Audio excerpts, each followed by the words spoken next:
Hi everybody, this is Kevin Ioli from Yahoo Sports. Thanks for joining me. I'm going to continue today with my 2017 boxing awards. I'll have my MMA awards next week. Earlier this week, if you haven't seen, I named Terence Crawford as my 2017 Fighter of the Year in boxing, and I picked the Anthony Joshua-Vladimir Klitschko fight, a great heavyweight title fight, as my Fight of the Year for 2017 in boxing.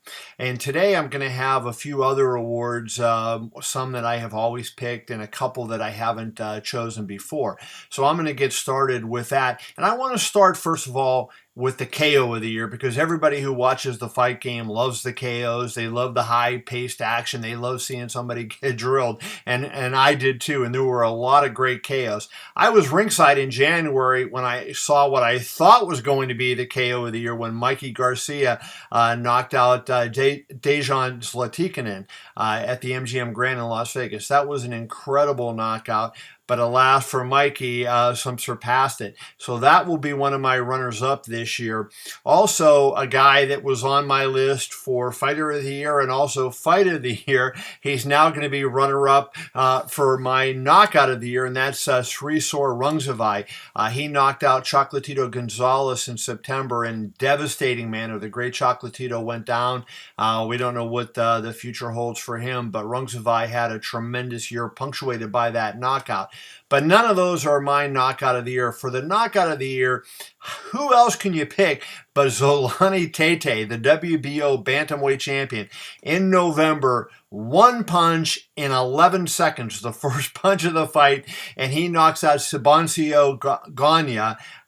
Just an incredible punch. A short little right hand. Ganya went down, and it was over. So that is the Yahoo Sports Knockout of the Year for 2017. Congratulations to Zolani Tete for one of the best and the quickest knockout ever. That was amazing.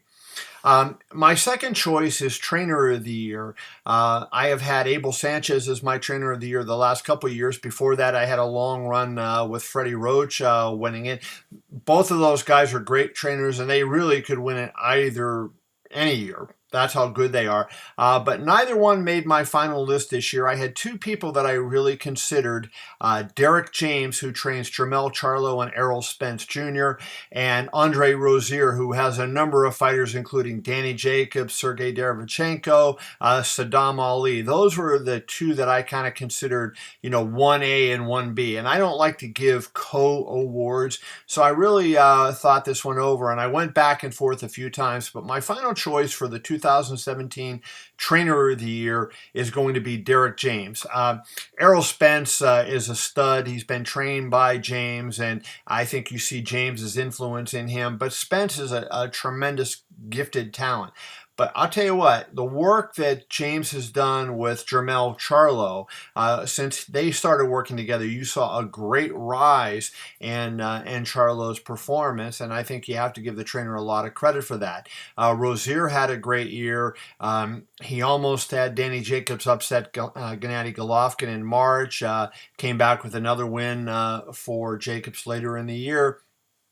He had a Derevchenko knockout, a really big knockout of Turiano Johnson. And then in December, he capped his year off by training Saddam Ali. People were saying it was a mismatch. He shouldn't be in the fight with Miguel Cotto. And Saddam Ali won that fight, won that title. Give Andre Rozier a lot of credit. But my Trainer of the Year for 2017 is going to be Derek James. My Prospect of the Year, again, I want to reiterate the qualifications here because some people will question. But for me, you can be no older on December 31st, 2017 than 25, and you can't have more than 20 fights, and you cannot have fought for one of the 4 major sanctioning body titles.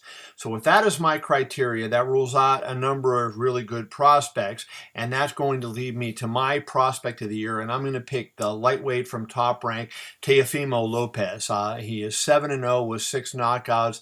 I think he has the potential to develop into a top-tier champion. I think he's really one of those guys that you're going to hear a lot about in coming years. And my runner-up is also, and this was another really hard choice. I think this was my second hardest choice behind Trainer of the Year. and that is Ryan Garcia of Golden Boy. He is 13-0 with 12 knockouts. He's a super featherweight, junior lightweight, however you want to call it. A really good puncher, really good technician, a guy that I think you're going to hear a lot about as well.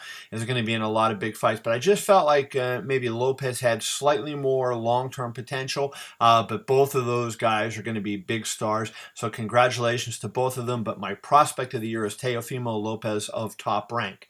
My story of the year, and I think this is pretty much a slam dunk, is also going to go to Top Rank, and that's going to be for their deal with ESPN.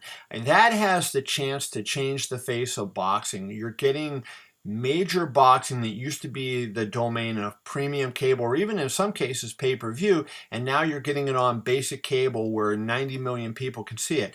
And ESPN, not only are they airing these fights, I mean, we've seen the PBC do fights on NBC, CBS, they've done a lot of that, but ESPN's deal with Top Rank includes, there's pre-game shows, there's post-game shows. They feature the fighters all throughout the week on the build-up. It's not, they're mentioned on SportsCenter. ESPN is treating this like a major property, and that is credit to the work that Top Rank did to get that deal done. I think that has a chance to have huge impact on boxing. It had an impact in 2017, but I think it's going to go on forward. I'm going to do a video next week talking about television and looking forward what we can expect from the major networks in 2018. I'll get more in depth on this, but I think this really has a chance to be huge for the sport of boxing. So my story of the year for 2017 is the Top Rank deal with ESPN. A couple more that I want to pick. My event of the year, and there were two runaway choices, but I thought it was clear cut between the two. My runner-up for the event of the year was the August 26th fight in Las Vegas between UFC lightweight champion Conor McGregor and the undefeated Floyd Mayweather. Tremendously hyped fight. It became the second highest selling pay-per-view fight of all time. It had the second largest gate of all time. Was just a massive, massive fight. From a business standpoint, but I'm going to pick as my winner the Anthony Joshua-Vladimir Klitschko fight. That sold 90,000 tickets, and those were people in seats.